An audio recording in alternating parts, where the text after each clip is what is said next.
Hello, నేను మిస్సెస్రావు. ఆంధ్రప్రదేశ్లో దేశంలో ఎక్కడ లేని విధంగా లిక్కర్ స్కామ్ జరిగింది. దీనికి సంబంధించినటువంటి విచారణ జరుగుతుందా, అరెస్టులు పూర్తి స్థాయిలో జరుగుతాయా జరగవా అనేది ఇప్పటి వరకు ఉన్నటువంటి అనుమానాలు. ఈ అనుమానాలన్నింటినీ పటాపంచలు చేస్తూ ఇప్పుడు మిథున్ రెడ్డి సిట్ ఎదుట విచారణకు హాజరయ్యారు. ఆయన్ని అరెస్ట్ చేసి జైల్లోకి పంపించడం ఖాయం. ఇంతవరకు క్లారిటీ వచ్చేసింది. మరి నెక్స్ట్ స్టెప్కు వెళ్ళే అవకాశం ఉందా అనే దాని మీద ఇప్పటికీ కూడా అనుమానాలు ఉన్నాయి. అసలు ఈ కేసు ప్రారంభమైనప్పటి నుంచే అనేక రకాల అనుమానాలు ఉన్నాయి. విచారణ జరుగుతున్నటువంటి తీరు మీద కానీ, విచారిస్తున్నటువంటి ప్రక్రియ మీద కానీ, లేదా లిక్కర్ స్కామ్కి సంబంధించినటువంటి రాజకీయ ప్రమేయం గురించి కానీ ఢిల్లీ నుంచి అమరావతి వరకు అనేక రకాల అనుమానాలు ఉన్నాయి. ఆ అనుమానాలు ఏమున్నాయి, వాటన్నిటికీ పటాపంచలు అయిపోయినట్టేనా అనే దాని మీద మనం విశ్లేషించుకునే ప్రయత్నం చేద్దాం. ఫస్ట్ అసలు అనుమానం ఏంటి, అసలు లిక్కర్ స్కామ్కు సంబంధించి విచారణ జరుగుతుందా లేదా? ఒక విచారణకి సిట్కి అయితే ఆదేశాలు జారీ చేశారు. సిట్ విచారణ ప్రారంభించింది. అయితే ఆ సందర్భంగా కొంతమందికి ముందస్తు బెయిల్స్ వచ్చేసాయి. అంటే జ్యుడిషియరీలో ఏమైనా జరుగుతుందా, జ్యుడిషియరీలో ఉండేటువంటి లోపాలు ఈ కేసుని నిర్వీర్యం చేస్తాయా అనేటువంటి అనుమానం. అలాగే రెండు, ప్రభుత్వం వైపు నుంచి వాదనలను బలంగా వినిపించలేకపోతున్నారా, బలంగా ఉన్నాయా, ఇలాంటి డౌట్లు ఉన్నాయి. అందుకే ముందస్తు బెయిల్స్ వచ్చాయా? ఎందుకంటే లిక్కర్ స్కామ్ అనగానే ఫస్ట్ గుర్తొచ్చేది Andhra Pradesh beverages corporation MD Vasudeva Reddy. అక్కడి నుంచి ప్రారంభమైంది ఈ కేసు. వాసుదేవరెడ్డి ఢిల్లీ వెళ్ళిపోయారు. మరి ముందస్తు బెయిల్స్, ముందస్తు అరెస్టులు లేకుండా కోర్టులకు వెళ్ళటం, కోర్టుల్లో రకరకాల వెసులుబాట్లు రావడం, ఇవన్నీ జరిగాయి. పైగా దీంతో పాటు సమాంతరంగా తెలుగుదేశం పార్టీ కేంద్ర కార్యాలయం మీద జరిగినటువంటి దాడులకు సంబంధించినటువంటి ముందస్తు బెయిల్స్ కూడా వచ్చాయి. ఇవన్నీ చూసిన తర్వాత అసలు జ్యుడిషియరీకి సంబంధించినటువంటి అంశాల్లో వైఎస్ఆర్ కాంగ్రెస్ పార్టీ చాలా బలంగా ఉంది, బలమైనటువంటి వాదనలు వినిపించేటువంటి అడ్వకేట్స్ని పెట్టుకున్నారు. కాబట్టి ఈ కేసులు కోర్టులో నిలబట్టలేదు అనేటువంటిది ఒక అనుమానం. అప్పట్లో ఈ జ్యుడిషియరీలో ఉండేటువంటి లోపాల మీద ఒక అనుమానం. రెండు, ప్రభుత్వం వైపు నుంచి బలంగా వాదనలు లేవేమో అనేటువంటిది ఇంకొక అనుమానం. మూడు, ప్రభుత్వం వైపు నుంచి ఏమైనా మెతకతనం ఉందా, మెతక వైఖరి, ఇదొక అనుమానం ఉంది. ప్రభుత్వం వైపు నుంచి మెతక వైఖరి ఉంది, అందుకే వీళ్ళందరూ అవినీతి పాల్పడినా, అక్రమాలకు పాల్పడినా కానీ సరైనటువంటి విధంగా చర్యలు తీసుకోవట్లేదు అనేటువంటి అనుమానాలు పెద్ద ఎత్తున వినిపించాయి. ఇక నాలుగు వచ్చేసి ఢిల్లీకి సంబంధించినటువంటి ఢిల్లీ పెత్తనం ఈ కేసుల మీద ఉంది. అందుకే ఈ కేసులకు సంబంధించినటువంటి విచారణ లేటుగా జరుగుతుంది, అరెస్టులు కూడా జరగట్లేదు. మిథున్ రెడ్డిని అరెస్ట్ చేయలేదు, అలాగే మోహిత్ రెడ్డిని అరెస్ట్ చేయలేదు. ఇలాంటివన్నీ వినిపిస్తున్నాయి. ఎట్టకేలకు విచారణ జరిపారు. విచారణ జరిగిన తర్వాత 300 పేజీలకు సంబంధించినటువంటి షార్ట్ షీట్ని కోర్టులో సబ్మిట్ చేశారు. 41 మంది నిందితులు దీంట్లో ఉన్నారని చెప్పేసి కూడా వాళ్ళు వాంగ్మూలాలతో సహా, కొన్ని ఆధారాలతో సహా షార్ట్ షీట్ని కోర్టుకు సబ్మిట్ చేశారు. అయితే 40 మంది ఎవరెవరు అనేది కూడా దాంట్లో పేర్లను నమోదు చేశారు, మెన్షన్ చేశారు. 41వ నిందితుడు ఎవరు, 41A ఎవరు అనేది మాత్రం ఇంకా తెలియలేదు. ఈయన A4 ఎవరు, మిథున్ రెడ్డి. ఆయన ఇవాళ ఢిల్లీ నుంచి ఆయన సహచర ఎంపీ గురుమూర్తి తోటి ఆయన గన్నవరం ఎయిర్పోర్ట్లో దిగి నేరుగా సిట్ కార్యాలయానికి వెళ్ళి విచారణ ఎదుర్కొంటున్నారు. ఆయన అకౌంట్లో, ఆయన కంపెనీ అకౌంట్లో దాదాపుగా 5 కోట్ల రూపాయల పైన డిపాజిట్ అయ్యాయి. లిక్కర్కి సంబంధించినటువంటి అమౌంట్. మరి ఆ అమౌంట్ ఎక్కడికి వెళ్ళింది? ఆ అమౌంట్ని మళ్ళీ జమ చేశారు, కానీ అది ఎక్కడికి వెళ్ళింది?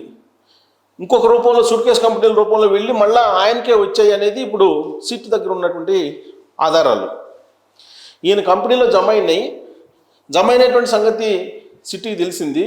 అధికారం కోల్పోయిన తర్వాత ఇమ్మీడియట్గా ఆ కంపెనీ నుంచి వేరే అకౌంట్లకు మార్చి మళ్ళీ తిరిగి మరొక అకౌంట్లోకి ఆయన ఆ అమౌంట్ని వేయించుకున్నారు.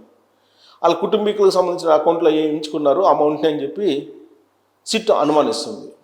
పూర్తి ఆధారాలు అకౌంట్ నెంబర్స్ దగ్గర నుంచి బినామీలకు సంబంధించినటువంటి సూట్ కేస్ కంపెనీల అకౌంట్ల నుంచి అలాగే ఆయన ఉపయోగించినటువంటి డివైజెస్ అలాగే మిథున్ రెడ్డికి సంబంధించినటువంటి డివైజెస్కి ఎవరెవరి దగ్గర నుంచి మెసేజ్లు వెళ్ళాయి అలాగే ఈ ఆడిట్కి సంబంధించిన రిపోర్ట్స్ ఆయనకి ఎందుకు వెళ్ళాయి కసిరెడ్డి నుంచి అలాగే బాలాజీ గోవిందప్ప నుంచి ఎలా వెళ్ళాయి ఆయనకి ఇవన్నీ కూడా పూర్తి ఆధారాలు ఉన్నాయి సిటీ దగ్గర. వాటన్నిటిని చూపించడం ద్వారా ఆయన్ని విచారిస్తూ ఉన్నారు. అయితే ఇక్కడ ఇంకొక 5వ అనుమానం ఏంటంటే సిట్లో ఉండేటువంటి విచారణ అధికారుల్లో కొందరు ఇవాళకి కూడా వైఎస్ఆర్ కాంగ్రెస్ పార్టీకి సంబంధించినట్టు సానుభూతి పరులుగా ఉన్నారు. వాళ్ళు ఈ కేసుకు సంబంధించి విచారణ అధికారులు లేదంటే విచారణ టీం ఏ విధంగా ముందుకెళ్తుంది అనేది ముందే లీక్ చేస్తున్నారు అనేది కూడా ఉంది. సో కాబట్టి విచారణ అధికారులు ఉండేటువంటి కొంతమంది అధికారులు కోవర్ట్లుగా వ్యవహరిస్తున్నారు అనేది కూడా ఒక అనుమానం ఉంది. ఇన్ని అనుమానాల నడుమ ఈ కేసు విచారణ కొనసాగుతుంది. మరొక అనుమానం ఏంటంటే 6వది ఢిల్లీ పెత్తనము అనేది ఒకటైతే అసలు ఏదో తెర వెనుక ఏదో ఒప్పందం ఏదో కుదిరింది, అందుకనే ఈయన్ని ఇప్పటివరకు అరెస్ట్ చేయలేకపోయారు అనేది కూడా ఇంకొక అనుమానం ఉంది. సో ఇన్ని అనుమానాల నడుమ ఇప్పుడు ఆయన విచారణకు హాజరయ్యారు. A4గా ఆయన ఉన్నారు. ఖచ్చితంగా ఆయన జైలుకు పంపించేటువంటి అవకాశం ఉంది. ఇప్పటికే దాదాపుగా ధనంజయ రెడ్డి, కృష్ణమోహన్ రెడ్డి, తర్వాత బాలాజీ గోవిందప్ప, చెవిరెడ్డి భాస్కర్ రెడ్డి, నవీన్ కుమార్, బాలాజీ, చాణక్య, సజ్జల శ్రీధర్ రెడ్డి, ఇలా దాదాపుగా ఒక 12 మంది జైల్లో ఉన్నారు ఇప్పటికే లిక్కర్ స్కామ్కి సంబంధించి. మరి కొంతమంది విచారణ సందర్భంగా హాజరయ్యి వాంగ్మూలం తీసుకున్న తర్వాత వాళ్ళు వాంగ్మూలం ఇచ్చిన తర్వాత వాళ్ళని పంపించడం జరిగింది. ఈ కేసులో కీలకంగా ఉన్నటువంటి వాళ్ళు, బాగా తాడేపల్లికి దగ్గరగా ఉన్నటువంటి వాళ్ళు ఎవరని అంటే మిథున్ రెడ్డి, మాజీ మంత్రి పెద్దిరెడ్డి రామచంద్రారెడ్డి కుమారుడు. ఆయన ఏమన్నారు తొలి రోజుల్లో, అసలు లిక్కర్ స్కామ్కి నాకేం సంబంధం, నేను లోక్సభలో ఎంపీని, ఇక్కడ లిక్కర్ స్కామ్కి ఏం సంబంధం అని చెప్పి మిథున్ రెడ్డి అన్నారు. ఆయన తండ్రి మాజీ మంత్రి పుంగనూరు ఎమ్మెల్యే ఆయన కూడా అన్నారు. ఇక కసిరెడ్డి రాజశేఖర రెడ్డి ఏమన్నారు తొలి రోజుల్లో, నేను జగన్మోహన్ రెడ్డి గారి గవర్నమెంట్లో ఐటీ సలహాదారుని, నాకే సంబంధం లిక్కర్ దాంట్లో అన్నారు. చెవిరెడ్డి భాస్కర్ రెడ్డి ఏమన్నారు, అసలు నేను లిక్కరే తాగను, ఆ వాసనే పడదు, అలాంటప్పుడు నాకే సంబంధం ఈ కేసుకి అని అన్నారు. సీన్ కట్ చేస్తే మొత్తం ఆధారాలని సిట్టు వాళ్ళ ఎదుటి పెట్టి విచారించింది. 300 పేజీల ఛార్జ్షీట్ని వేయడం జరిగింది.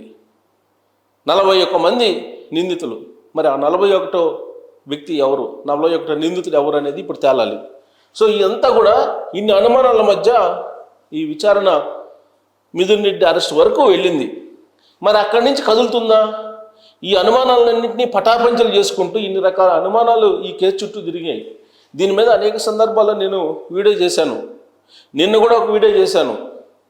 ఆ వీడియోను చూసిన తర్వాత చాలామంది, ప్రతిసారి నువ్వు అరెస్ట్ అని చెప్తున్నావు, అరెస్ట్ చేసే ధైర్యం ఈ ప్రభుత్వానికి లేదు, అసలు తెర వెనుక ఏం జరుగుతుందో మీకు అవగాహన లేదు, ప్రతిరోజు అరెస్ట్ అని చెప్పిందే చెప్పి మీరు విసిగిస్తున్నారు అని చెప్పి కూడా కొంతమంది నాకు శ్రేయోభిలాషులు ఫోన్ చేశారు. అన్నా ఎందుకన్నా నువ్వు చెప్పినా కానీ అక్కడ అరెస్టులు కావు, ఎందుకన్నా నువ్వు చెప్తావు వీడియోలని. చంద్రబాబు నాయుడు గారు చెప్పిన దాన్ని నేను నమ్మా. ఏం చెప్పారు? చట్ట ప్రకారం శిక్షిస్తాం, తప్పు చేసినటువంటి వాళ్ళని ఎవరిని వదిలిపెట్టాం అని ఆయన చెప్పారు. నేను దాన్నే నమ్మా. చంద్రబాబు నాయుడు గారు తొందరపడి అరెస్టులు చేయరు, చట్ట ప్రకారం ఆయన డ్యూ కోర్సులోనే అరెస్టులు చేస్తారు, చట్టవిరుద్ధంగా అయితే చేయరు, చట్ట ప్రకారం అరెస్ట్ చేస్తారు అని. బహుశా అందుకే డిలే అయి ఉంటుందేమో. బట్ ఈ లోపుగా ఇన్ని రకాల అనుమానాలు ఈ కేసుని వెంటాడాయి. మరి ఈ అనుమానాలన్నీ పటాపంచలు అయినట్టేనా? ఇంకా ఈ కేసుకు సంబంధించి అనుమానాలు వ్యక్తం చేస్తున్నటువంటి వాళ్ళు ఉన్నారు.